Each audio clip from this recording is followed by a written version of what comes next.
Je pense qu'on va commencer en attendant les autres qui sont allés certainement chercher un petit sandwich. Donc, bonjour à tous, bienvenue sur ce symposium à l'heure du déjeuner. Donc, pour aborder la thématique que Johnson & Johnson vous propose aujourd'hui, nous avons invité donc les directions, les représentants des deux grandes centrales d'achat nationales, donc l'EURESA et UniAchat, et convié aussi donc la lauréate du trophée J&J Europharmat qui a pu vous expliquer tout à l'heure le projet sur les process innovants d'achat. Donc, je vous propose de faire déjà un rapide tour de table avant de commencer. Madame Nury, je propose de commencer à vous présenter, puis on va faire un rapide tour de table avant de… Je vous explique le déroulé de la session. Bonjour à tous, Odile Nury, pharmacien, CHU Saint-Étienne. En ce qui concerne les achats, j'assure la coordination de la filière dispositifs médicaux stériles sur le GHT Loire et je participe aussi activement à des projets dans le cadre de ma fonction de vice-présidente de la CME du CHU de Saint-Étienne. Merci. On continue le tour de table. Claire Chabloz. Oui, bonjour à tous. Je suis Claire Chablot, je suis directrice médicale pour Johnson & Johnson Medical France. Merci. François Capitain. Bonjour à tous, François Capitain, donc chef de projet au RESA, à la direction du Conseil de l'innovation et de l'international. Et Bruno Carrière.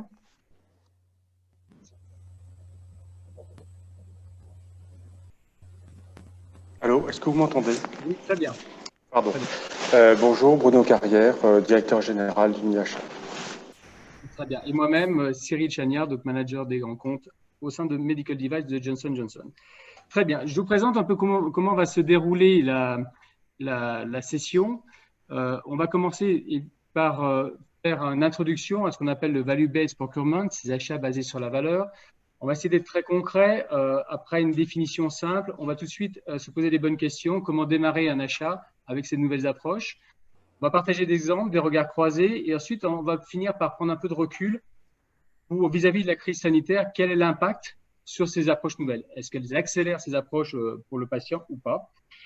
Donc voilà. Alors, la question logistique, vous pourrez, comme vous le faites d'habitude, poser des questions sur le bouton questions-réponses que nous partagerons en fin de session. Claire, donc, on ne regroupe pas ces questions-là en fin de session. Par ailleurs, on va accompagner notre session en fait, de sondage interactif, non seulement pour vérifier si tout le monde suit bien, mais aussi vérifier si tout le monde n'est pas parti manger et prendre un sandwich. Voilà, donc, alors pour introduire le sujet sur le Value-Based Procurement, partons d'un constat simple. Bon, les marchés publics ont été établis pour acheter des produits qui répondent à un besoin des établissements. En fait, cette vision qui est unidimensionnelle sur les achats est en phase d'évolution de plus en plus rapidement. Et en fait, je suis heureux et on est tous contents de vous dire que votre rôle de pharmacien va devenir encore plus stratégique aujourd'hui qu'auparavant. Votre métier est passionnant, il devient encore plus passionnant et je vais vous expliquer pourquoi. Tout simplement parce qu'aujourd'hui, vos appels d'offres, ils sont en fait gérés avec un certain nombre de critères de choix dans lesquels vous incluez la qualité, aussi des fonctionnalités, donc techniques et des services. Tout ça, en fait, lorsque vous définissez, attribuez le choix à un attributaire de tel ou tel lot, il se fait sur l'offre la plus économiquement avantageuse. Ce qu'on appelle le MEAT, le MIT en anglais. Ce qui est important, c'est comprendre que ces achats basés sur la valeur vont aller encore plus loin. Et en fait, la beauté de cette approche, on peut parler de beauté, c'est qu'en fait, elle va se traduire dans la plupart des cas par plus d'économies pour les établissements et surtout plus de satisfaction pour les patients. Et là, en fait, on voit très bien le lien qui est évident avec une entreprise comme Johnson & Johnson. Nous, en tant qu'acteurs majeurs de la santé, toutes ces approches ont leur sens, et encore plus aujourd'hui avec l'impact Covid.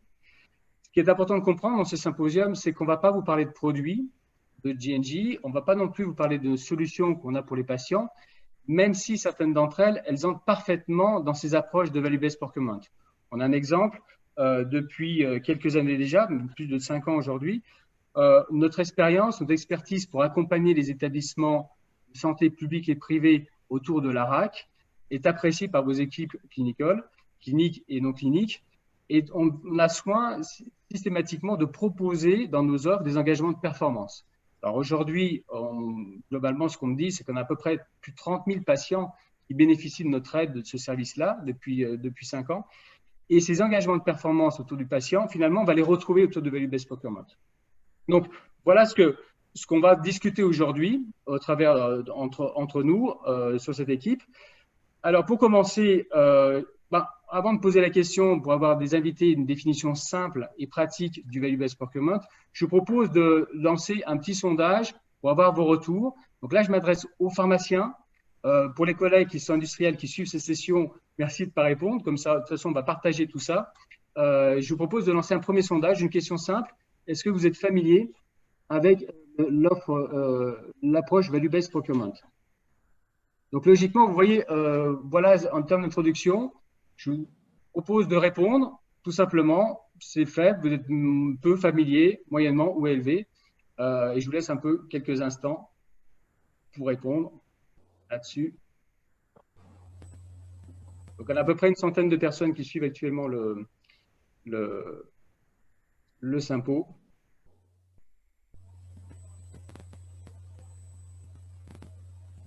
Alors, voilà. Merci beaucoup. Donc, je vais mettre ça en sondage et vous partagez et qu'on découvre le partage. Normalement, vous partagez les résultats. Alors, ça tombe bien. Je pense que la session est importante pour tout le monde car on a finalement 75% de vous, les pharmaciens, sont très peu familiers avec l'approche Value-Based Procurement. Alors, ce que je vous propose, c'est que on commence donc nos invités vont pouvoir échanger là-dessus. Donc, commençons par vous, François Capitain, au RESA. Je sais que vous avez donc publié un guide au mois de mai sur les achats, les techniques d'achat autour du Value-Based Procurement. Une définition simple et ensuite, quel message vous souhaitez porter aux personnes qui nous écoutent aujourd'hui de manière pragmatique. Alors, si je pose la même question à Bruno Carrière. Ouais, je dirais que c'est une nouvelle méthodologie d'achat qui cherche à améliorer les résultats principalement pour le patient, mais également pour le système de santé, donc hôpitaux, assurance maladie, et la société en général, tout en minimisant le coût complet que ces solutions induisent. Et donc, ouais, pour faire le lien avec le message, c'est un peu en lien avec cette définition, c'est que je pense, et vous l'avez très bien dit, il y a déjà beaucoup de choses qui existent actuellement, donc il faut un peu dédramatiser, c'est des nouveaux noms qui arrivent, des concepts presque, mais ça recoupe avec pas mal de choses que l'on fait actuellement dans l'achat dans les hôpitaux, mais qui va un peu plus loin sur certaines notions et notamment sur la qualité que peuvent apporter les solutions que l'on développe pour les patients. Donc l'idée, c'est vraiment le message que je voudrais faire passer et peut-être les discussions sur lesquelles on pourra axer, c'est voilà, sur quels indicateurs on peut se baser, quels sont les freins et puis le contexte favorable qui permettent de développer ce type d'approche. Merci, Monsieur Capitain. Monsieur Carrière, pareil, même question, définition simple et le message que vous souhaiterez adresser. Écoutez, c'est assez simple. Il y a ce qu'on appelle l'achat en coût complet, où on prend en compte un équipement, un dispositif médical, avec ses coûts de mobilisation, la maintenance, la formation qui vont avec. Le Best Value Procurement, il va plus cibler sur la prestation de soins qu'on apporte aux patients et qui est déployée par les équipes médicales. On va rechercher un objectif direct de soins. L'évitement d'un passage aux urgences, une sortie, une réhabilitation accélérée et de meilleure qualité. Et en fin de compte, c'est l'étendue des paramètres qui différencient l'achat simple, l'achat un peu plus complexe, qui est l'équipement plus tout ce qui va autour, et puis ce qu'on appelle, nous, l'achat stratégique dans lequel on met le Best Value Procurement, où on va directement influencer sur l'organisation de l'hôpital et on va essayer de faire en sorte qu'on réponde à un de ces objectifs stratégiques. Très bien. Merci, Monsieur Carrière, pour cette introduction. Claire Chabloz, notre directrice médicale, je partage juste un point, justement une présentation, une définition qu'on pourrait dire de l'achat basé sur la valeur. Claire, je te laisse faire un commentaire. Oui, merci beaucoup. Alors, je pense que les précédents intervenants avaient tout à fait raison. On est tous alignés. Cette définition de l'achat basée sur la valeur, c'est d'abord un pourquoi avec un objectif de résultat d'abord pour les patients, mais aussi pour l'ensemble des acteurs. C'est un quoi qui est, eh bien, on recherche ensemble une solution. Donc, il y a une dimension très multidisciplinaire et collaborative. Et puis, le comment qui se base également sur la capacité à mesurer le résultat qui est produit. Donc, globalement, il y a 3 mots-clés. C'est une stratégie basée sur les résultats dans lesquels on collabore pour avoir des résultats pour les patients tout en maintenant des soins le plus rentables possible. Et j'aime bien la dernière ligne, et je rebondis sur la dernière ligne qui est adaptable, parce qu'on va en parler tout à l'heure. Je pense que ce sera sujet des discussions. Ça, ce sont les principes, mais la façon de le réaliser en concret dans chacun des groupements d'établissements ou d'établissements peut varier énormément. Ça demande qu'ensemble, au niveau local, ça soit réfléchi et créé sur mesure. Merci Claire. Alors, ce que je propose d'aborder maintenant sur cette introduction, finalement, on se pose vraiment la question suivante. Concrètement, quelles questions il se faut se poser pour démarrer une démarche achat basée sur la valeur? Donc, Monsieur le Capitaine, est-ce que vous pouvez d'abord nous remettre en perspective cette approche et puis rentrer dans des questions concrètes? Alors, on va suivre aussi ces slides. Hop. Et je vous laisse les commenter. Ouais. Alors oui, ce que je voulais illustrer, c'est que c'est un peu ce que je disais en point de départ. On est dans un contexte favorable au développement de ce type de méthodologie. Comme on l'a dit dans la définition, il y a l'aspect résultat qu'on va vouloir apporter aux patients, puis il y a l'aspect évidemment meilleur coût. Donc l'aspect meilleur coût, si on commence par ça, c'est effectivement, ça s'inscrit dans le cadre des contraintes budgétaires qu'on peut avoir. On le voit bien, ça reste quand même une réalité si on regarde le projet de loi de financement de la sécurité sociale, avec des économies qui sont attendues sur les dépenses d'assurance maladie, avec des attentes de performance et d'efficience des établissements. Une contrainte qui est gérée aussi par la professionnalisation des acheteurs hospitaliers, puisqu'on va avoir des acheteurs hospitaliers qui sont de plus en plus formés à un rôle presque un peu plus transversal, où ils vont mobiliser l'ensemble des parties prenantes à l'hôpital, que ce soit le côté technique, mais aussi le côté juridique. Et le but, c'est un peu de décloisonner le fonctionnement en silo qu'on pouvait et qu'on constate encore dans pas mal d'institutions. Et puis, avec cette évolution d'une logique de produit, Bruno Carrière l'a bien expliqué, à une logique vraiment de service, de solution, où on va intégrer, au-delà de la simple fourniture et de ces consommables et de la maintenance qui peuvent être associés, les services, je dirais, classiques, toute cette dimension de solution et d'accompagnement des professionnels de santé pour avoir un service médical rendu qui soit le plus optimal possible. Et donc, à côté de ça, à côté de ces coûts-là, effectivement, pour mesurer les résultats sur le patient et puis sur ce que je disais de manière un peu plus large sur le système de santé, on a une dimension de plus importante des indicateurs de qualité qui sont pris en compte de manière de plus en plus importante, avec une diminution, on l'a vu, il y a plusieurs rapports, ce n'est pas encore totalement en place, c'est beaucoup sous forme d'expérimentation, mais en tout cas une baisse de la part de financement due à l'activité et des réflexions, notamment menées par la Haute Autorité de Santé, sur la mise en place d'indicateurs qualité. Alors, il en existe déjà, hein, vous en voyez beaucoup, que ce soit dans le cadre des IQSS, là, des indicateurs de qualité et de sécurité des soins, que ce soit dans les CAQES, les contrats d'efficience des soins, mais souvent c'est sur des indicateurs un peu de résultats ou sur des indicateurs de moyens ou de processus, ce n'est pas vraiment de résultats concrets apportés aux patients. Si on peut donner un exemple concret, par exemple sur les biosimilaires, on va vous demander de prescrire un certain taux de biosimilaires en ville, mais derrière, est-ce qu'on ne va pas forcément s'interroger à la qualité, entre guillemets, de l'administration, par exemple, au patient qui va être derrière, et donc au ressenti du patient derrière cette administration. Donc, l'idée, c'est le développement de nouveaux indicateurs qui prennent un peu plus en compte le vécu du patient et d'évaluer un peu mieux la pertinence des soins qui sont donnés. D'accord. Alors, concrètement, qu'est-ce que ça veut dire? Si on veut être concret, aujourd'hui, quelles questions il faut se poser pour démarrer une démarche de value-based procurement, de l'achat basé sur la valeur? Alors, il y a plusieurs questions qu'il faut se poser. Alors, la première, effectivement, généralement, quand on considère un achat comme celui-là, c'est un achat qui doit être stratégique. Donc, il faut se demander, est-ce que l'achat que je vais mener, justement, est stratégique pour l'institution? Est-ce qu'il s'inscrit dans le cadre des projets stratégiques, donc le projet médical de mon établissement, de mon GHT?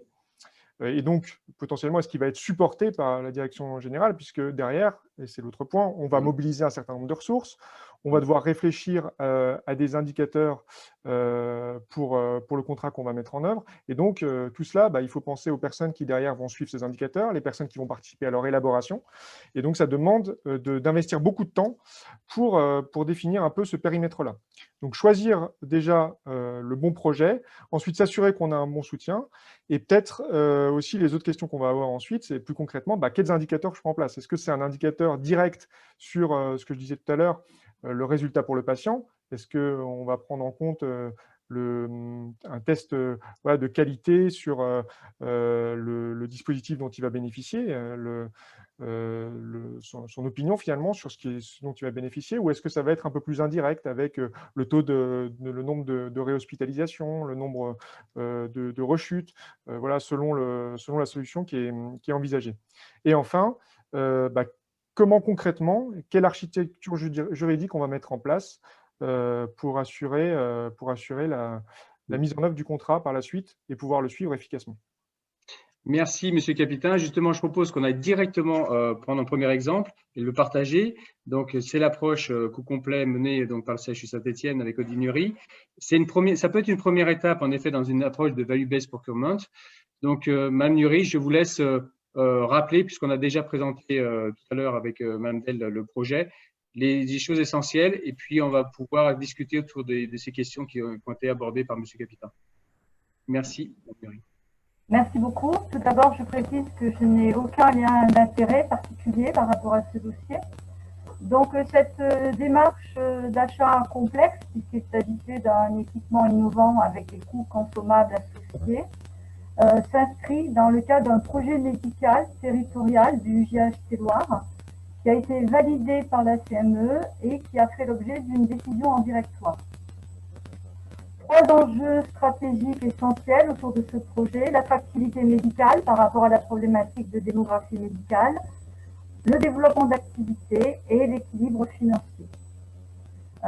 Ce projet, compte tenu de ces enjeux, a fait l'objet d'un pilotage pluridisciplinaire, biomédical, chirurgien, le DIM, la direction des achats, la direction des finances, la pharmacie, avec l'association de tous les partenaires dès le début de la mise en œuvre du projet. Donc, quelques mots sur la méthodologie, qui à mon sens est très importante. Méthodologie sur deux axes: un état des lieux et des objectifs réalistes, que ce soit en termes d'activité ou financier.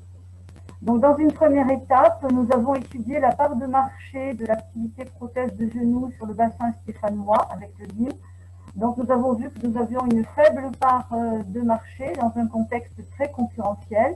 Donc, nous avons travaillé sur des hypothèses réalistes d'activité en collaboration avec les orthopédistes, en tenant compte des contraintes organisationnelles, notamment la disponibilité des salles de bloc et la disponibilité en médecins anesthésistes réanimateurs. Ce qui nous a conduit d'emblée, même si nous n'avons pas mesuré en impact financier, parce que c'était difficilement mesurable, à décider que certaines activités seraient davantage déployées sur les établissements du bassin, de manière à pouvoir se concentrer davantage sur cette activité de prothèse de genoux, puisque nous avions prévu dans le cadre du projet un doublement d'activité sous 3 ans. Le deuxième enjeu était financier, avec donc un bilan que nous avons réalisé sur l'activité de prothèse de genoux en 2018, de façon à mesurer nos marges de manœuvre financières, donc un bilan positif avec un taux de marge à 7%, avec un enjeu difficile de maintenir ce taux de marge à l'équilibre dans un contexte d'augmentation des dépenses, puisqu'il s'agit d'une technique innovante, sans valorisation spécifique de l'acte. Alors, approche en coût complet, comme nous l'avons déjà abordé, en coût complet d'équipement, coût d'acquisition du robot, achat, location, MAD, coût de maintenance et coût d'utilisation, coût du support clinique, puisqu'il y a un support clinique présent à chaque intervention, et coûts en consommables. Donc, de façon à, c'est un dossier qui a fait l'objet donc de négociations actives avec le fournisseur, menées par plusieurs partenaires, dont la pharmacie, les services financiers notamment. Donc, nous avons fait une simulation de l'ensemble des recettes et des dépenses en fonction des différentes hypothèses d'activité et des différentes modalités d'achat. Donc, dépenses totales, dont les charges indirectes calculées à partir des indices de corrélatifs, les fameux ICR, coût des DMI et des consommables, et recettes, JHS, DMI, et remise sur les consommables en fonction du chiffre d'affaires annuel. Après une négociation active, la stratégie d'achat retenue a été celle d'une mise à disposition qui s'analyse en location d'équipement avec le prix de la location compris dans le prix des consommables. Nous avons également prévu dans le marché une valeur résiduelle du robot pour une acquisition éventuelle au terme du contrat, une clause de rupture anticipée du contrat si le niveau d'activité prévu ne peut être atteint. À l'époque, nous n'avions pas anticipé la pandémie Covid, et un maintien donc du taux de marge à 7%. Et pour ce faire, nous avons décidé, avec l'engagement des chirurgiens, d'un pourcentage maximum de prothèses de genoux réalisées avec le robot. Et nous avons également obtenu une aide financière ponctuelle de l'ARS s'agissant d'un projet de territoire. Pour terminer, quelques mots sur l'évaluation qui nous paraît être essentielle de faire partie d'emblée intégrante du projet. Donc, un suivi des indicateurs d'activité financiers qui est fait par la pharmacie, qui a été construit en partenaire avec nos services financiers, les chirurgiens et le fournisseur concerné, avec une diffusion mensuelle aux chirurgiens et aux services financiers. Un suivi d'indicateurs cliniques que nous n'avons pas valorisés dans le projet parce qu'ils étaient difficilement mesurables, mais que nous allons suivre, notamment concernant la réduction éventuelle de la durée de séjour. Voilà, j'en ai terminé. Merci. Merci Madame Nury pour toutes ces explications détaillées. François Capitain, par rapport, il y a beaucoup de choses partagées par Mme Nury qui font écho à votre présentation. Quelles questions vous aimez poser ou discuter? Peut-être oui, sur les facteurs clés de succès, qu'est-ce qui lui a semblé en fait le plus important pour justement l'accompagner dans toutes les démarches qu'il a fait? Qu'est-ce qui a vraiment permis au projet véritablement de se lancer? Madame Nury? Ce qui a permis au projet de se lancer, c'est qu'effectivement, ce projet, comme je vous l'ai dit, est un projet médical qui a été validé en CME, avec une décision du directoire basée aussi sur les objectifs qui nous étaient fixés, les indicateurs de mesure que nous avions prévus.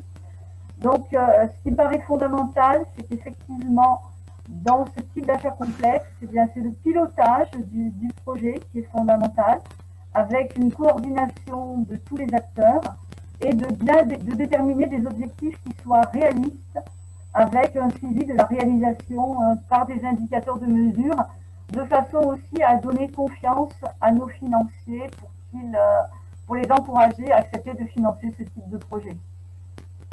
Et bien sûr, un engagement des utilisateurs, des médecins, dès les premières étapes du projet, afin que chacun soit partie prenante ensuite dans la réalisation des objectifs.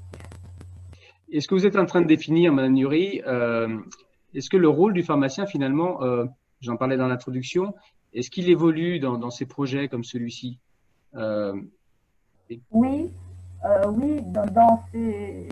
au niveau de toutes ces techniques innovantes, le rôle du pharmacien évolue. Je pense que le pharmacien a un rôle essentiel dans le pilotage parce qu'il est à mon sens l'interface entre les différents acteurs, que ce soit le biomédical, les directions concernées, les utilisateurs. Je pense qu'il faut accepter de décloisonner nos différents budgets et de lutter contre le travail en silo, parce que c'est aussi un facteur déterminant dans la réussite de ce type de démarche. Et le pharmacien, à mon sens, a un deuxième rôle essentiel, c'est qu'il est acteur dans l'évaluation dans le suivi des indicateurs d'activité et dans le suivi des indicateurs financiers. Par contre, ce qu'il faut souligner, c'est que ce type de démarche ne peut pas s'appliquer à tous les types d'achats parce que c'est tout de même chronophage. Ça nécessite de dégager du temps pour le mener à bien. Merci. Manuel, Claire, une remarque, puis après je poserai la question à Bruno Carrière aussi par rapport à cet exemple-là. Oui, tout à fait. Alors, cet exemple, eh ben, vous avez reçu le trophée, vous êtes lauréat du trophée, donc je voulais souligner pourquoi, en fait, vous avez fait la démonstration que il y a une stratégie totalement alignée qui a permis de faire converger absolument les intérêts de tous les acteurs, que ce soit les acteurs cliniques, financiers, la direction administrative, qui ont trouvé leur intérêt commun et ont réussi à travailler ensemble. Et il y a aussi un autre niveau qui est très intéressant, c'est le niveau très opérationnel, parce que c'est un travail énorme de préparer, d'identifier les indicateurs et de se donner les moyens de pouvoir les suivre au fil du projet. Voilà, vous avez fait associer en tout cas des facteurs clés de réussite d'un projet. J'imagine que le pharmacien, c'est le facilitateur. Peut-être une question qui sera posée ou qu'on pourrait débattre aussi, c'est quel est le niveau de culture ou de maturité, quel est l'écosystème en tout cas qui est nécessaire. Est-ce qu'il suffit d'avoir un pharmacien motivé qui fait le lien? En tout cas, je pense que c'est un très gros facilitateur. Et comment faire avancer les cultures pour que ce soit possible dans plus d'établissements et de plus en plus? Je pense que ce qui est important, c'est d'avoir une culture du travailler ensemble, de façon à développer aussi, parce que ce type de projet ne peut pas se réaliser sans une relation de confiance et sans aussi une association et l'habitude de travailler ensemble avec le médical et le paramédical sur les achats en les associant dans la globalité de la démarche, pas uniquement sur le choix et le résultat, mais aussi dès l'état des besoins, et avec aussi une culture sur l'institution que nous avons menée dans le cadre de la Comedins, de financement de l'innovation par les gains sur achat réalisés dans le cadre des marchés pharmaceutiques. Merci pour ce commentaire. Bruno Carrière, peut-être un commentaire, une question? Non, la question, qu'est-ce qui différencie de l'achat complexe, coût complet, en baisse? Vous m'entendez? Oui, très bien. Vous m'entendez? Très bien. Allô? Bon, excusez-moi. Donc, par rapport à la première question, qui était de savoir qu'est-ce qui différencie d'achat au coût complet au best value procurement, il y a un élément qui a été cité qui est la question de la transversalité, sur la capacité à agréger différents métiers, différentes compétences au sein de l'établissement de santé, mais pas uniquement, parce qu'on pourrait imaginer, on peut tout à fait imaginer du best value procurement qui associe l'hôpital et la ville. Donc la question de la transversalité, la capacité à embrasser tous les indicateurs de tous les métiers, de toutes ces compétences, qui est un vecteur vraiment caractéristique. Si je reprends l'exemple qui nous a été donné, l'achat à coût complet, ça aurait été le bras automatisé qui aide le chirurgien, le coût de la prothèse, la maintenance, etc. Or là, on a dépassé la notion du coût complet puisqu'on a mis en face, on a cherché à construire quelque chose qui agrège les conditions de rémunération de l'hôpital au travers de ses actes chirurgicaux, avec des indicateurs qualité. Donc c'est ce qui différencie véritablement le coût complet du best value procurement. Je pense que Madame Nury l'a pas dit, mais je pense que le fait qu'elle soit, pardon, oui, je pense que le fait que Madame Nury soit vice-présidente de la CME au CHU de Saint-Étienne et depuis plusieurs années lui donne une capacité à connaître de tous les sujets qui peuvent s'accrocher, qui peuvent naître dans un établissement de cette taille, et à pouvoir construire les partenariats qui permettent dans la durée, puisqu'elle l'a expliqué, c'est long et ça prend beaucoup de temps, de permettre dans la durée de construire l'adhésion de tous les acteurs autour d'un projet de cette nature. C'est en cela qu'il est stratégique. C'est cette globalité qui lui donne ce caractère stratégique. Il est aussi stratégique parce qu'elle nous l'a expliqué, l'objectif pour l'hôpital est de regagner des parts de marché sur une activité de chirurgie orthopédique où il y a de forts concurrents. Donc, comment on arrive à construire quelque chose qui améliore de qui améliore l'expérience du patient, l'expérience des soignants, qui est un vrai projet collectif de développement. Et donc, vous l'avez compris, s'il n'y a pas de leader d'opinion qui est en capacité de construire du charisme autour des différents métiers de l'hôpital, il n'y aura jamais de best value procurement. Et ça, c'est des éléments essentiels dans la réussite de ce type de projet. Voilà, c'était juste le commentaire que je Très bon commentaire. Donc, du charisme, Madame Nury. Du charisme. Par rapport à ce qui nous a été présenté à l'instant. Merci, Monsieur Brunner-Carrière. Un commentaire, Madame Nury. C'est vrai qu'on parle de charisme, on parle du charisme et la médicale. Ouais. Je crois que c'est surtout le fait de travailler ensemble avec les équipes, de donner la parole à chacun et ensuite effectivement d'essayer de construire des projets qui sont fondamentaux aussi pour l'attractivité médicale. J'ajouterais simplement un point par rapport à ce projet, ce qui est aussi essentiel à mon sens, c'est la contribution du contrôle de gestion, d'un contrôle de gestion qui soit mature. Et effectivement, comme le disait M. Carrère, il faut avoir au sein de l'hôpital une culture du projet, donc une cellule de conduite des projets matures, parce qu'on ne fait rien tout seul, quel que soit son charisme. Merci pour cette conclusion, Madame Nury. Ce que je vous propose, c'est que maintenant on passe à d'autres exemples que donc, le RESA et puis le UniHA vont vous proposer. Bruno Carrière, le temps que j'installe le petit film de 4 minutes, est-ce que vous pouvez déjà nous parler un peu de ce qu'on va partager? Hop. Pardon. Écoutez, c'est assez simple. Le point de départ de ce que vous allez voir, c'est un anesthésiste qui nous dit lorsque les patients, à un moment ou pas, lorsque le patient a sa température qui descend sous 36,5 degrés, avant, pendant ou après le bloc opératoire, on a des risques de complications et de reprise et d'infection. Très bien. Est-ce que vous pouvez me trouver la solution qui me permet de garantir et de mesurer la température? Bon, allez-y, lancez parce que je pense que ce sera plus clair. Ça marche. Hop, je lance. Je vérifie que tout marche bien. C'est parti. Donc, un petit film de 4 minutes qu'on va... Voilà.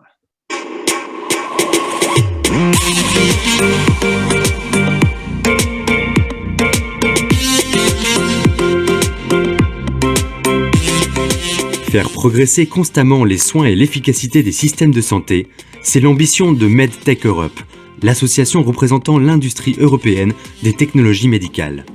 Dans l'industrie médicale, 80% des technologies passent par les marchés publics, avec des règles fixées par la directive européenne relative à la passation des marchés publics transposée dans la loi française. L'approche de l'achat basée sur la valeur, c'est une méthode guidée par un dialogue structuré. Au lieu de penser en termes d'achat des produits et des coûts, il faut plutôt penser pour les critères d'attribution du marché en termes de la valeur que l'offre apporte pour les patients, à l'équipe hospitalière, à l'hôpital et pour la société. Des partenariats innovation peuvent se créer afin d'arriver à des solutions et des achats stratégiques. Dans cette approche, un des principes clés, c'est qu'on se pose d'abord la question « qu'est-ce qu'on veut acheter ?» Appliquer le principe MedTech, c'est l'ambition que s'est fixée UniHA avec les établissements hospitaliers. Pour mieux comprendre comment cette démarche est appliquée, direction les Hospices Civils de Lyon, le deuxième CHU de France, avec une capacité de 5300 lits et places, 23 000 professionnels de santé et un budget annuel d'1,7 milliard d'euros. Les HCL et UniHA se sont donc inspirés du principe MedTech pour la contractualisation d'une solution globale pour le réchauffement patient. Une procédure d'achat unique en France et en Europe est initiée. 60% des patients sont hypothermes, alors que 90% des patients sont réchauffés en péri-opératoire. Le deuxième point, c'est qu'en termes de monitorage des patients, on a actuellement des mesures qui sont très imprécises. Et le troisième point, c'est qu'on n'a jamais réussi à standardiser des prises en charge de nos patients en ce qui concerne la prévention de l'hypothermie. Il y a une solution globale, effectivement, et il faut profiter de la réflexion de la Société française d'anesthésie et réanimation qui a émis donc des recommandations de bonnes pratiques sur le sujet de l'hypothermie en 2018, qui recommande effectivement une solution globale tout au long du parcours du patient, c'est-à-dire qui démarre de l'arrivée du patient dans les unités d'accueil jusqu'à la sortie du patient après la salle de réveil, en passant par le péropératoire, et une prise en charge qui est multifactorielle, c'est-à-dire qui repose à la fois sur des couvertures à air pulsé, sur le réchauffement des fluides, sur un monitorage adapté. La cible, clairement, c'est une température supérieure à 36,5 degrés tout au long de son parcours. Les bénéfices pour le patient de sortir du bloc opératoire à normotherme vont être sur la durée de séjour. Le patient restera moins de temps en salle de réveil et il sera beaucoup plus à l'aise, beaucoup plus confortable. À l'arrivée en salle de réveil, on mesure la température du malade par température soit tympanique s'ils sont déjà réveillés, s'ils sont encore endormis, souvent on va avoir soit des sondes thermistance œsophagienne, soit vésicales, qui vont nous permettre d'avoir une température centrale du malade.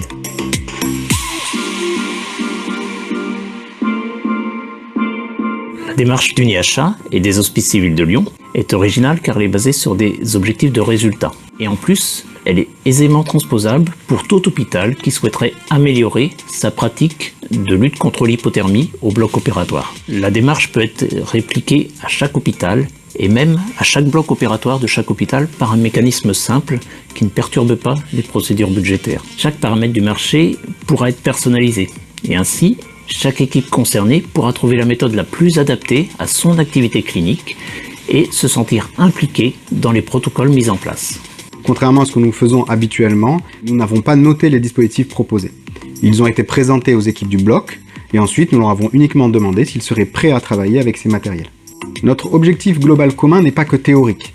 Il est demandé aux fournisseurs de s'engager sur un taux minimal de patients normothermes.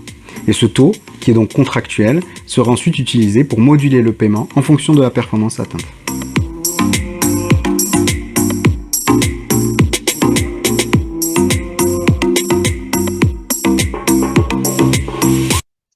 Merci beaucoup.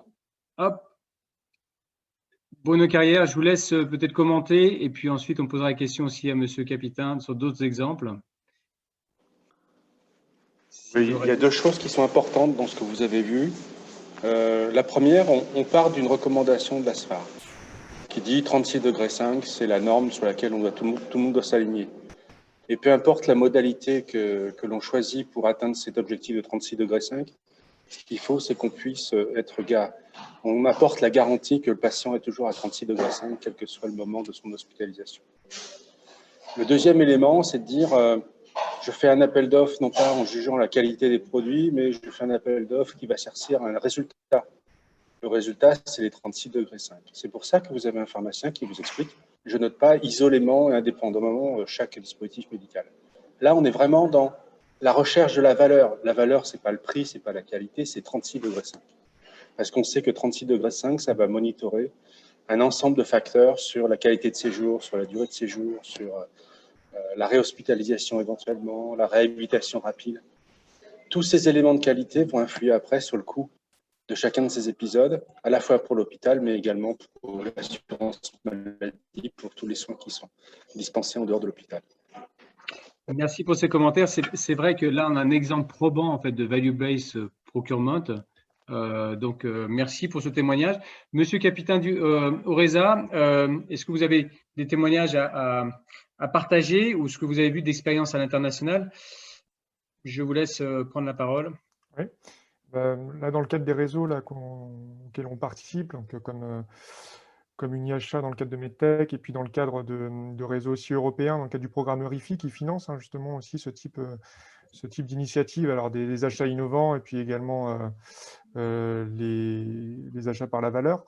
On voit beaucoup de projets qui se développent. Alors effectivement, ça diffère selon la maturité des systèmes de santé et des organisations. Il y a des projets d'achat par la valeur qui sont effectivement transverses ville-hôpital. Donc là, sans aller jusque-là, on voit aussi, c'est vrai, pas mal de projets liés à la chirurgie. Et d'ailleurs, c'est pas anodin, parce que vous parliez de la RAC tout à l'heure, qui quand même se recoupe sur certains aspects avec ce qu'on va suivre dans le cadre du value-based procurement. Ça vient des pays nordiques. Donc, effectivement, on voit une certaine avancée dans ces pays-là. Et il y a notamment, alors là, si on reste sur la thématique du genou, il y avait un exemple donc, à l'hôpital de Villiers, donc un hôpital public même un groupement de 4 hôpitaux, donc sur un bassin à peu près de 2 millions d'habitants, qui avait qu'à mener aussi des négociations avec un fournisseur pour un contrat à la performance, alors avec un ajustement du prix des implants pour les genoux qui est lié aux résultats obtenus. Alors c'est pour les patients naïfs qui bénéficient d'une première pose d'implant et qui est basée à la fois sur plusieurs indicateurs. Alors, il y a le temps d'hospitalisation, il y a le nombre de réadmissions, les éventuelles réinterventions aussi subies dans les 2 ans, et aussi, c'est ça qui est intéressant, la satisfaction globale du patient, donc à la fois pendant sa prise en charge, mais aussi dans sa vie de tous les jours ensuite, pour voir si, voilà, pour évaluer finalement sa satisfaction. Donc voilà, cet exemple-là me paraissait particulièrement important et donc qui montrait aussi une autre facette quand on va un peu plus loin et quand on a les outils finalement pour le mesurer, parce que là aussi ce qui manquait peut-être aussi à Madame Nuiri pour faire des indicateurs, on va dire, patients, quelque chose de plus normatif dans le contrat, c'est aussi la capacité à pouvoir l'évaluer de manière robuste. Donc là, en tous les cas, il pouvait, parce qu'il s'appuyait aussi sur des nomenclatures nationales, sur un certain nombre de travaux qui avaient été faits même au niveau national et régional, qui leur permettaient de pouvoir suivre ces indicateurs et s'appuyer sur des référentiels qui soient assez robustes. Merci pour ce deuxième témoignage. Alors, ce que je vous propose, en effet, on a vu qu'il y avait pas mal de maturité dans les pays nordiques. Sachez que MedTech, en fait, l'équivalent du SNITEM à l'Europe, avec l'accompagnement en fait, du consultant BCG, on fait une enquête auprès des pharmaciens. Et je vous propose de faire la même. On va voir si on va comparer les résultats pour voir ce degré de maturité entre des pharmaciens, des acheteurs européens et puis nous, en France, pour avoir tout ça. Donc, je vais lancer le sondage. Il y a 3 questions, elles sont identiques et ensuite, on va comparer par rapport à ce benchmark européen. Donc, les 3 questions sur lesquelles je vais vous laisser un peu de temps pour répondre, toujours pareil à l'attention des pharmaciens. D'abord, dans quelle mesure voyez-vous l'approche Value-Based Procurement et son déploiement? Comment ça peut contribuer au succès de votre établissement aujourd'hui? Et je vais vous montrer un peu quelles sont les réponses européennes. Donc, je vous laisse quelques instants pour répondre, selon vous. La deuxième question auquel j'aimerais que vous répondiez, c'est dans quelle mesure vous pensez que votre établissement est-il prêt pour aller vers ces nouvelles process achats aujourd'hui? Donc voilà, François le capitaine nous parlait d'une certaine maturité, etc. Et puis le troisième point, la troisième question, c'est quels sont finalement les 3 challenges majeurs pour vous en tant que pharmacien acheteur parmi une liste. Donc cette liste, elle a été proposée donc, par les consultants européens. Le premier, c'est le manque de stratégie. Donc, je rappelle, Value-Based Procurement, c'est des achats par la valeur. Est-ce que c'est un manque d'expertise pour mesurer les résultats? Est-ce que c'est un autre focus? Aujourd'hui, on est focusé uniquement sur les prix. Est-ce que c'est un manque d'incitation financière au changement, donc une vraie volonté de médicale, institutionnelle? Ça peut être aussi un manque d'expertise en coût total de soins, d'approche globale, ou les délais qui sont courts, c'est-à-dire qu'on a une pression pour délivrer qui sont courts. On a tout à l'heure, Mme Nuiri insistait, et puis Bruno Carrière sur ce temps long. Donc, je vous laisse répondre à tout ça, encore quelques instants, et puis ensuite, on va comparer les réponses. Et je vais tout de suite vous partager les résultats européens d'abord et ensuite qu'on compare en fait les résultats. Alors, hop, ça doit marcher. J'y arrive. Voilà, donc je mets fin au sondage et ensuite on va laisser un petit moment. Je compare déjà fin du sondage. Voici déjà les résultats donc, de l'Europe sur ces 3 questions. Donc, ça s'est adressé avec 35 acheteurs en Europe. Et en fait, le niveau, c'était assez intéressant de montrer qu'il montrait en fait que le niveau d'intérêt et l'importance des approches donc d'achat basées sur la valeur était très élevé, à près de 80% pour les acheteurs. La deuxième question qui était posée, comment vous évaluez votre readiness, votre état de préparation, est-ce que vous êtes prêt aujourd'hui? Finalement, était assez low et medium, donc là, c'était assez faible, low, medium. Et les 3 principaux challenges majeurs pour les acheteurs, c'était essentiellement un manque de stratégie globale autour de ces achats basés sur la valeur, un manque d'expertise et puis un focus essentiellement sur les prix. Maintenant, je vais partager nos résultats qu'on découvre ensemble, que vous allez voir, et on va pouvoir les… Donc, ce qui est intéressant, c'est dans quelle mesure voyez-vous l'approche value-based? On est à peu près, un peu moins, on va dire, orienté value-based que nos collègues européens, mais quand même vous êtes à l'élevé moyen. Ce qui est intéressant de comprendre, c'est aussi la deuxième question, est-ce que vous pensez que votre établissement est prêt aujourd'hui? On est à peu près dans les mêmes ordres de grandeur, donc c'est intéressant de dire qu'on avance finalement tous ensemble au niveau européen là-dessus. Et si je compare ici, vous voyez donc les 3 principaux critères, en fait, ce qui ressort principalement, et là c'est différent, et c'est vraiment intéressant, c'est le manque d'expertise en coût total de soins, 74%, suivi finalement de la manque d'expertise pour mesurer les résultats et le manque de stratégie value-based. Claire, je sais pas, des commentaires là-dessus, sur ces écarts, sur ces enjeux, et puis je vous laisserai aussi commenter chacun d'entre vous là-dessus. Peut-être sur le premier point et la différence par rapport à nos collègues, à vos collègues Europe, peut-être qu'ici on connaît moins le value-based, à la fois le value-based healthcare et le value-based procurement, donc c'est encore un petit peu plus loin. Et peut-être que notre écosystème français aussi rend plus difficile de voir comment ça peut contribuer au succès de l'établissement. Mais c'est des choses qui sont sans doute à travailler. On est vraiment sur les mêmes réponses sur la maturité des établissements et la capacité des établissements à mettre en place ces nouvelles modalités d'achat. On est moyennement à l'aise. Évidemment, le manque d'expertise en coût total de soins, c'est une question assez technique. On a vu, ça demandait de développer cette expertise, c'est certain. Mais en deuxième critère également, ce qui est un challenge, c'est l'expertise pour mesurer les résultats.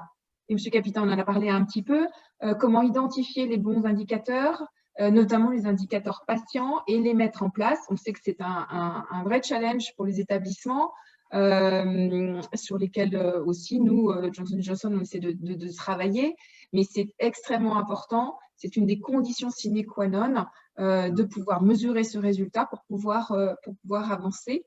Je pense que ça pointe les difficultés principales et les choses sur lesquelles il faudra travailler à l'avenir tous ensemble. Merci Claire. Alors, ce qu'on va faire, j'arrête le partage des résultats. On va attaquer, il nous reste une dizaine de minutes pour attaquer la 3e partie, comme prévu dans ce symposium. On va prendre un peu de recul.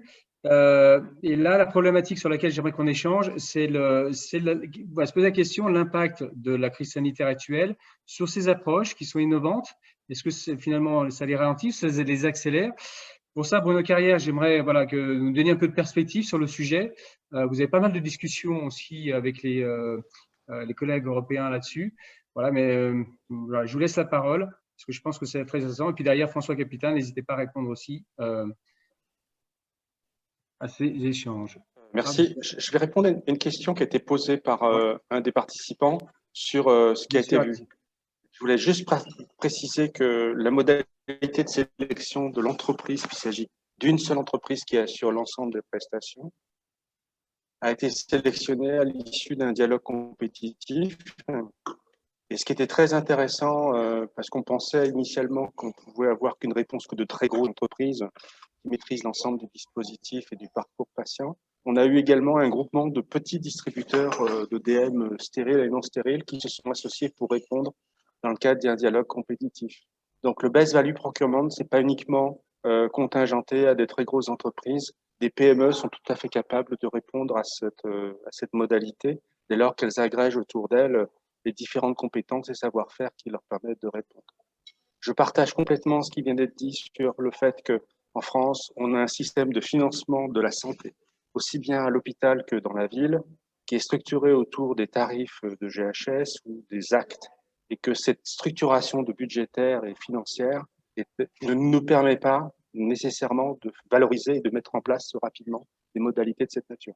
C'est pas le cas vous avez des financements à la population dans le cas de la ville, vous avez des financements au séjour, ce qu'on appelle le model payment sur la prothèse du genou ou la prothèse du hanche. Enfin, il y a un ensemble d'endroits sur lesquels c'est évidemment plus simple parce que le raisonnement est installé depuis plusieurs années.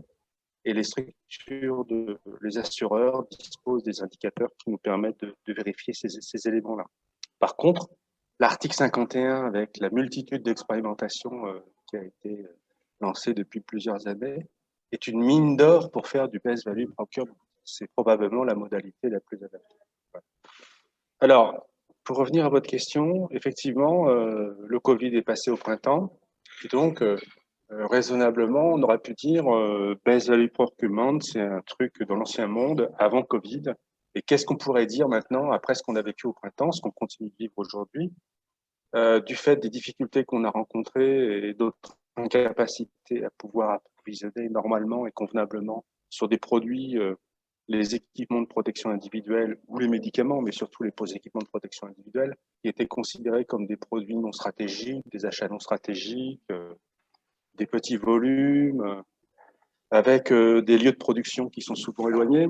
Et donc, on a découvert que même un produit qui était considéré comme banal, qui n'était pas valorisant pour les équipes ou pour les acheteurs, pouvait créer une difficulté supplémentaire par rapport à ce qu'est le fonctionnement normal de l'hôpital ou du système de santé, c'est-à-dire qualité et continuité. Et sur ces deux axes-là, qualité et continuité, je pense qu'on peut faire du best value procurement de façon rénovée. Continuité, c'est la continuité de l'approvisionnement, évidemment. Qualité, c'est un approvisionnement de qualité qui répond réellement à notre besoin. On a tous reçu des gants, des surblouses, des masques qui étaient de qualité médiocre, qui ont été... et dès qu'on ouvrait les cartons, on se posait la question de savoir si on allait pouvoir les utiliser dans les hôpitaux. Il faut incontestablement qu'on monte en gamme sur ces sujets-là. Et on ne peut pas rester sur ce schéma de l'appel d'offres un peu, comment dire, classique, sur des achats récurrents, où on n'est pas en capacité de construire une expertise sur l'évaluation fournisseur de manière beaucoup plus large, beaucoup plus précise, beaucoup plus pertinente. Donc ça, c'est le chemin et la voie qui est devant nous.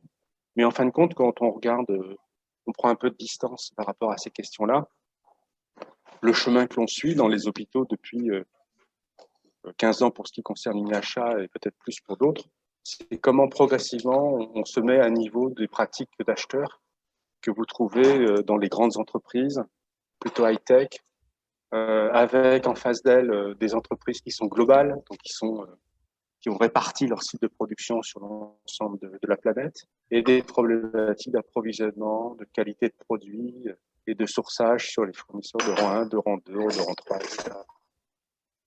Fondamentalement, on a redécouvert, on l'avait peut-être un peu oublié, à tort, que la continuité et la qualité, c'est deux paramètres essentiels dans notre activité et dans le secteur de la santé. Merci, Monsieur Carrière. En effet, on voit bien que il faut continuer à avancer dans ce sens-là. Monsieur Capitain, vous partagez ce même point de vue? Oui, tout à fait.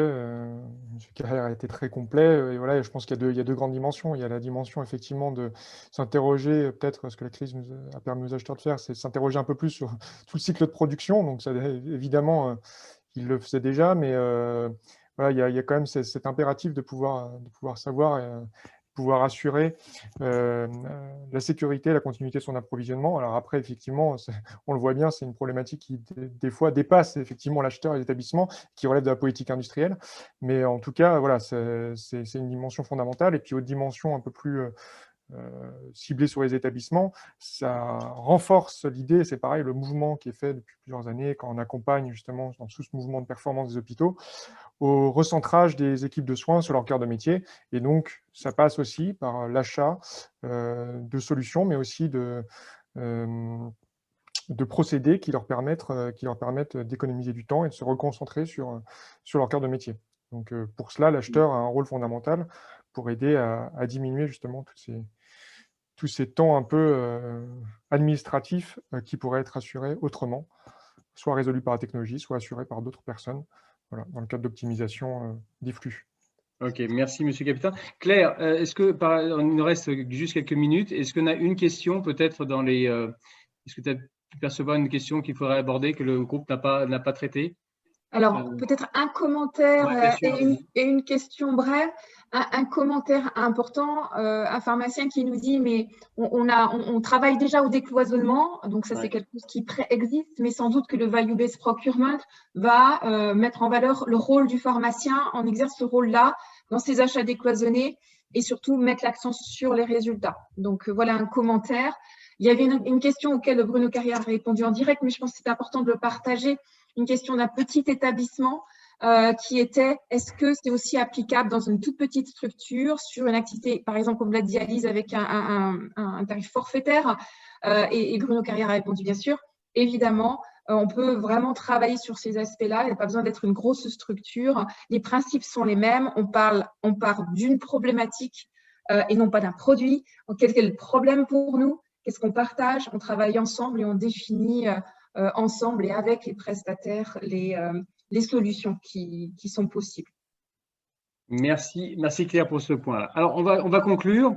Alors, on va poser la même question qu'au départ. Je vais lancer le sondage. Je ne sais pas si vous avez de la question. Tout simplement, est-ce que maintenant, après ce symposium, vous vous sentez un peu plus familier avec ces approches value-based procurement? Je me souviens plus du taux, mais qui était très faible. 75, qui n'était pas à l'aise. Voilà. Alors, je n'étais pas très à l'aise. Alors, est-ce qu'on a réussi à vous sensibiliser, à vous expliquer un peu plus concrètement ces démarches-là? Voilà, j'attends encore quelques secondes que ça se stabilise les résultats. Voilà, donc c'est fait. Je mets fin au sondage et on va les partager tout de suite. Attention.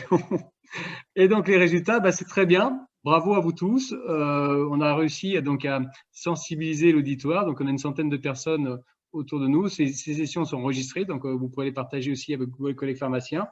Donc on est autant faible, il y avait 75%. Bon, maintenant, voilà, on a cranté un peu plus, 63%, il y a encore du boulot à faire. En tout cas, merci à vous. Merci beaucoup aux intervenants pour ces discussions. Et puis, continuez évidemment. Vous avez vu, il y a un trophée d'ING en Pharmat qui jetez un coup d'œil parce que ça peut valoriser ces projets-là qui sont innovants d'approche. Voilà, et puis on continue à avancer ensemble en tant que fournisseur, en tant qu'utilisateur autour de ce sujet-là. Et merci à vous. Bonne continuation et on clôture la call. Merci bien. Merci. Merci. Merci à tous, au revoir. Merci. Au revoir.